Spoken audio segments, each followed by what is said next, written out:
Hello, today I'm going to review the Gladiator 2 board from 180 Darts. It's only just recently come out. As you can see, it's got some fancy graphics on the box, and on the back of the box it's got your instructions how to set up your dartboard, all your dimensions for your throwing line and the height of the board, a little graphic to explain the board, and then it's got 3 games that you can play. So good little feature on the back of the board just to help you get started. Alright, that's just the empty box. This is what you get inside the box. You got a little leaflet with the rules of the game, and then you got your little bag with the bracket to fix onto the wall, 2 screws for the bracket, and then you've got like these 3 stoppers to fix to the back of the board, and you've got the nails with them, and there's also a little threaded bolt, and I'll show you what that's for when I get the board. Which is another good feature about this board, it's got a pre-drilled hole in the back where the bullseye is, so all you need to do is take the little bolt and you can just screw that in by hand, and then you just slot it onto the bracket on the board.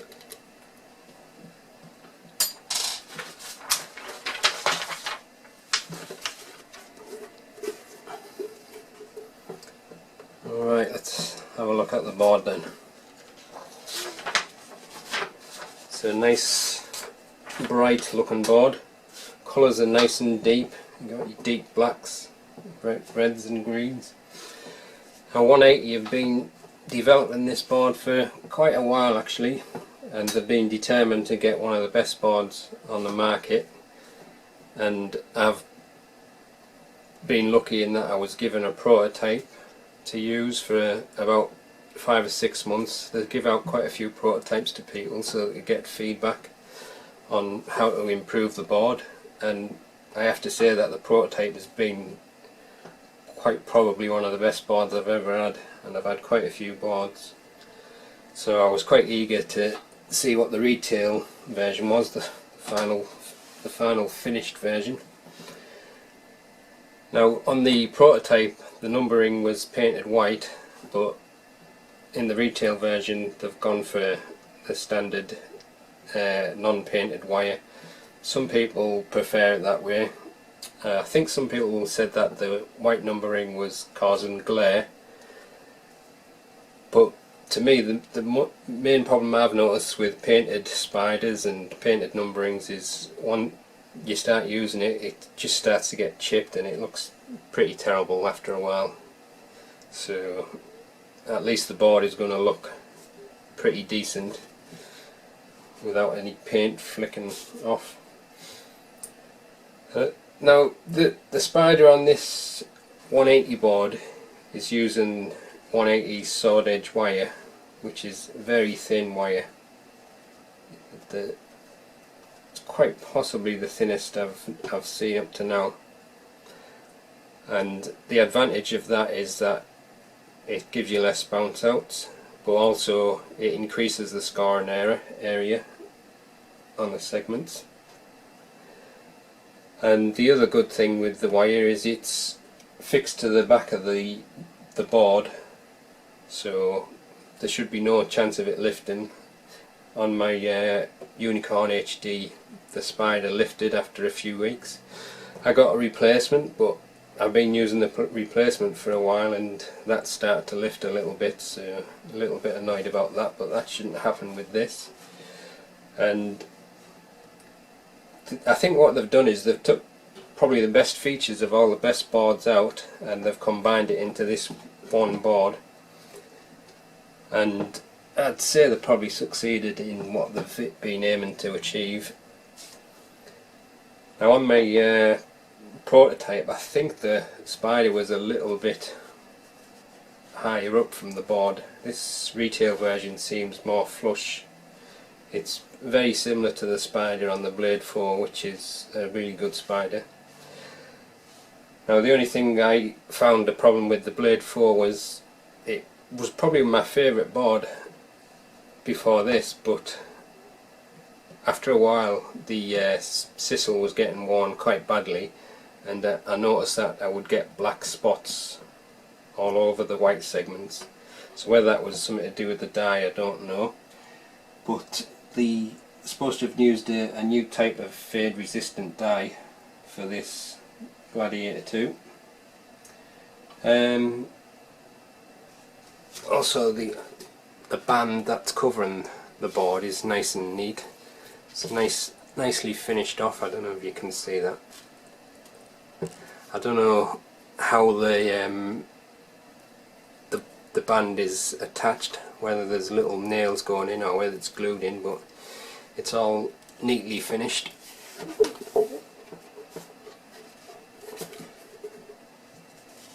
Usually when I get a board I like to press the sisal and see how hard it is. I would say that this is quite a dense board actually,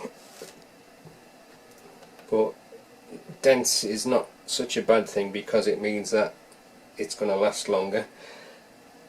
The coloured segments feel a little bit harder because I think the ink probably binds the sisal a little bit, but that should ease up after you've been using it for a while. I haven't had any problems with the prototype. I'll show you my prototype in a minute, and like I've had maybe 40 minutes a day use on the prototype for about 5 months or so, and it still looks excellent. Now the other board that I used to have was a Bull's Advantage 2, and I had that for 2 years, and the sisal on that was quite hard wearing, and it lasted a long while, but the wires on the bottom part of my board were popping out. But I'd had it for 2 years, so I wasn't too bothered by that point.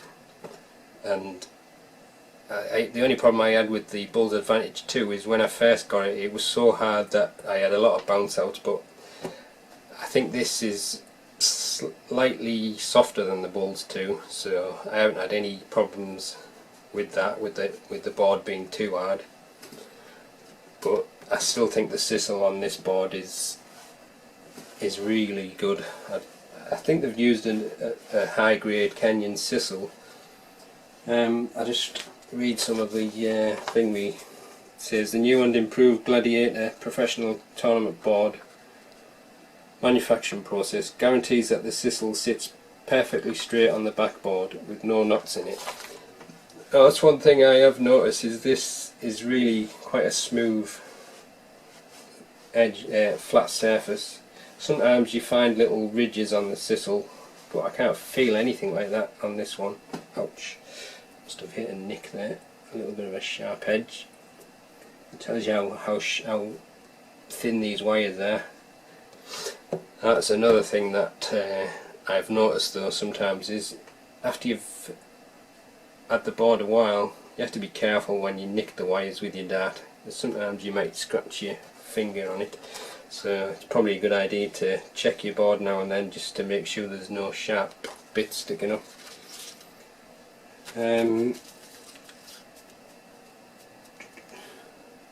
Along with the high elastic sisal used for its production, the G2 is 180's most durable board to date. The G2 is using a unique ferrule system with an M5 bolt fixed to the centre of the backboard. This enables customers to screw the nut into the backboard with the hand. The new sword edge wiring on the G2 is 180's thinnest wire yet. It practically eliminates bounce outs and ensures maximum scoring possibilities. In addition, the spider is fixed to the backboard, making sure its original position is maintained during the G2's lifespan. Numbering and spider. The numbering and spider on the G2 are coated in a matte grey hard chrome. This reduces light reflection to a minimum whilst also staying true to its colour. No paint will peel off when hit by stray darts, which is a good thing. Professional colouring fluid. Using a high absorbent colouring fluid gives the G2 a bright intensive finish without hardening the sisal and keeping its high elasticity. Advanced engineering techniques have created the most advanced dartboard on the market. 180 dart engineers have worked hard to assure improved target area, reduced bounce outs and long lasting clear colours. I think a lot of that is pretty accurate. Looks like I say, when you see my prototype, for the amount of use that I've been given it, it looks really good, and it's been one of the best boards I've had, probably the best. Now what I'll do in a minute is I'm going to just check the segments and that. I'm just going to measure them, and also I'm going to measure to see how square the spider is, because I noticed on my prototype it was a little bit off centre, but I guess that was just because it was a prototype, so I'm just going to do that now.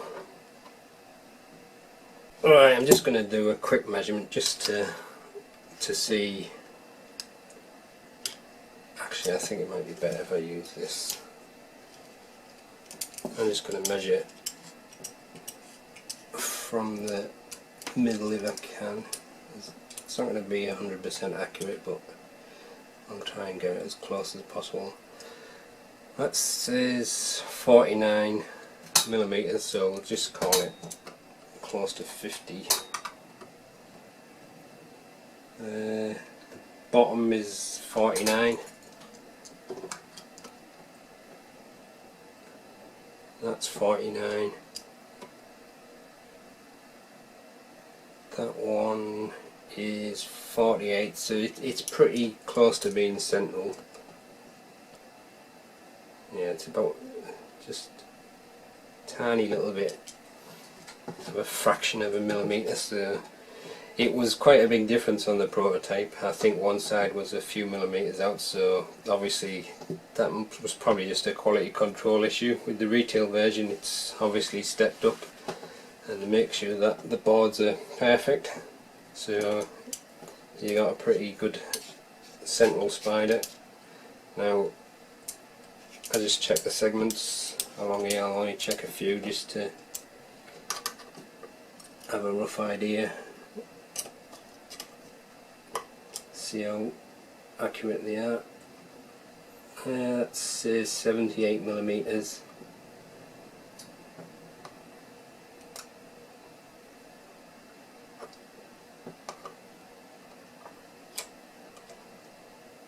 Yeah, 78. It's a little bit fiddly trying to get spot on, but 78 again. 78 again, so it's pretty much perfectly centre. Let's just measure the width of the bullseye. The bullseye is 12.5 millimeters. 12.1 is it? 12. Yeah, it's about 12.5. One thing I have noticed with the 180 board is the treble segment is quite a bit bigger than some of the other boards I've tried. It's nearly a full millimetre bigger. It's 9.3. I think on the Blade 4 it was 8 point something. I'll have to check the measurements again, but I'm going to put a comparison up of all the boards of the measurements that I've took before. So it's 9.3, so you've got an increased scoring area. Now for me that's great, because I want all the help I can get to be able to score, but some people might think it's a cop out having bigger trebles and bigger doubles, but I guess that's just the way it is. When they start using ultra thin wires, the segments are going to increase in size, and there's not a lot you can do about that, to be honest. If people want thinner wires, then That's just part of the game. So whether you think that's a cop out or not, then it's up to you to decide that. But I have an old 1978 Windmill dartboard, and the spider on that is all over, different sizes. Some segments are less than 7 and some are more than 9, so at least these days you're getting something that's perfectly symmetrical. There's your brackets, so to fix the numbering on these are nice and tight. That was one other problem I had on the prototype. One of these was set at the wrong position, but I can't really complain about the prototype being faulty because that's exactly what it was for testing purposes. Everything is being tested to the nth degree with this board, so a lot of time and effort has gone into making sure that everything is spot on.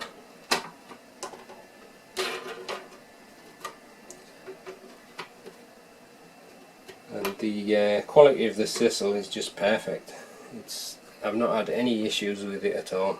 Even the bullseye, on some bullseyes I find that it's quite hard, but not had any problems with this one. I've even fired soft tip darts at it and they've worked perfect. So I'm going to take some close-up shots of the board so you can have a close look at it. But I definitely think this is probably one of the best boards, if not the best board out at the moment. Alright, I'm just going to get you some close-ups. This is it's the treble 20 section at the moment. My camera's going to change automatically depending on the light, so not a lot I can do about that. Let's see if I can get you a picture. There's your bullseye.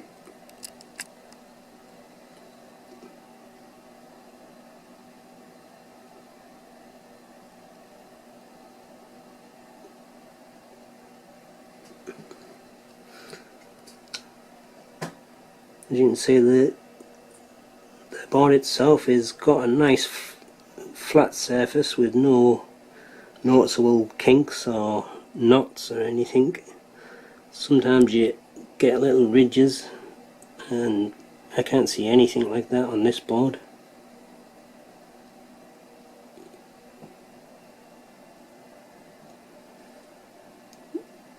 The ink is nice and even, it's coloured nice and well all the way through the board.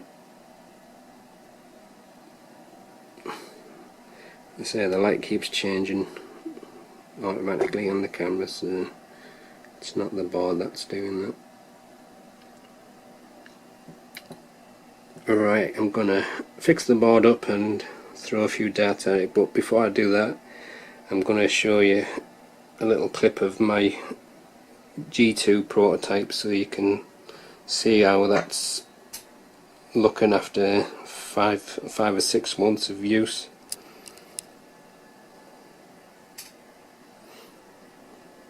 Okay, this is the Gladiator 2 prototype that I had. As you can see, the numbering is painted white, and I think I've had it just over 5 months, and I've probably used it, if I work out how long I've been using the board, probably between 35 and 45 minutes a day.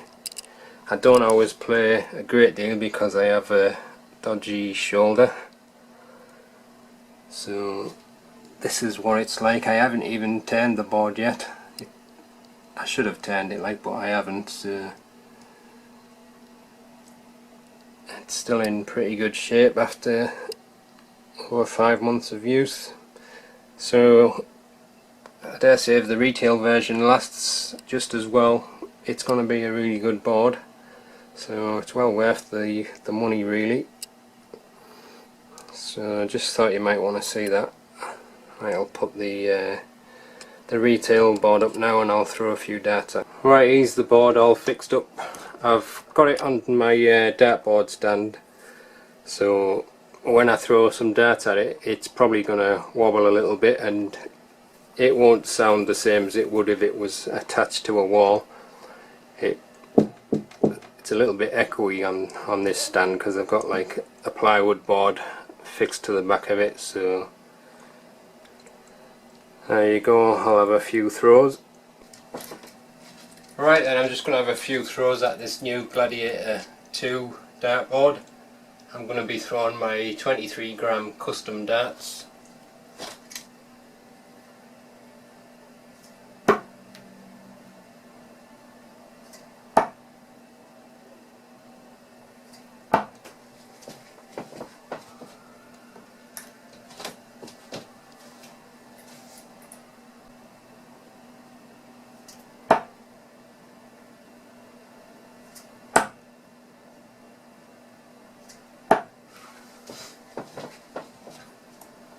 I'll just throw the darts just around the board just to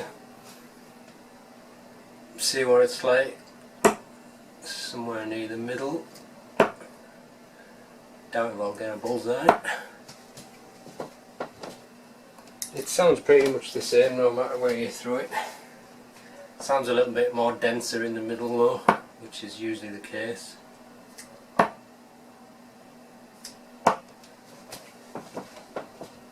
Just throw a few on the bottom of the board.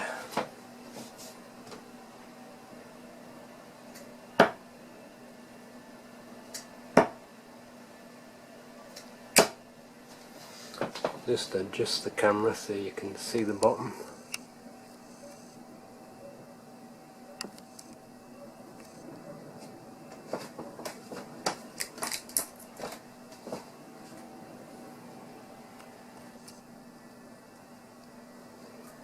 Colours on the board are nice and deep.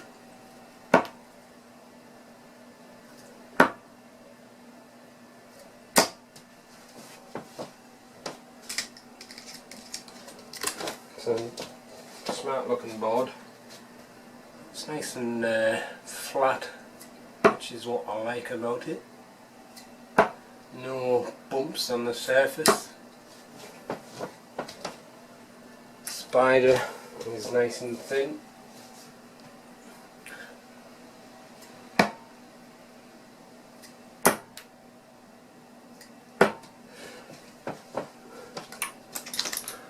See if I can get a bullseye. I pretty much doubt it.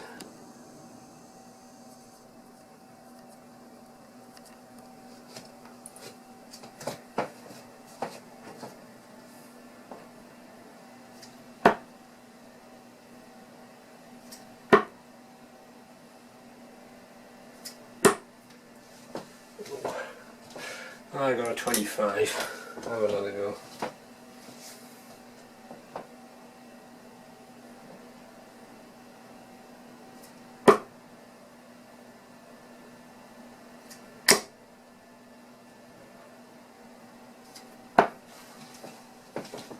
Now, another 25. Let's have another go at the top of the board.